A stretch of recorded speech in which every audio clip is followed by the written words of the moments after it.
Muhammad Hussein 28 tahun, pria asal Banjarnegara jadi tersangka pembunuhan sadis jasad dicor di kota Semarang. Tetangga serta kerabat pelaku di desa Sambong, Kecamatan Punggelan, Banjarnegara, Jawa Tengah dibuat kaget terkait kejadian tersebut.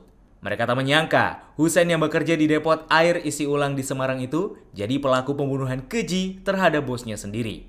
Kerabat tersangka Hamidah menuturkan baru tahu kejadian itu ketika polisi datang ke rumah orang tua Hussein. Hamidah mengungkapkan Hussein pergi merantau seusai ibunya meninggal sekitar 2 tahun yang lalu. Sebelumnya, Hussein diketahui kerap membantu orang tuanya di sawah. Hamidah menuturkan Hussein tak pernah berbuat aneh-aneh di desanya.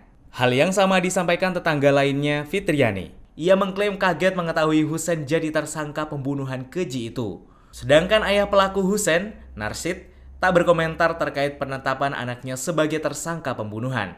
Sebelumnya diberitakan, polisi menetapkan Muhammad Hussein 28 tahun, pegawai depot air minum AHS Arga Tirta, sebagai tersangka mutilasi dan pengecoran terhadap bosnya, Irwan Hutagalung 53 tahun, di Jalan Mula Warman, Tembalang, Kota Semarang. Berdasarkan pengakuan Hussein, aksi sadis itu dilakukan atas dasar rasa dendam pelaku lantaran sering dipukuli bosnya bila salah dalam bekerja.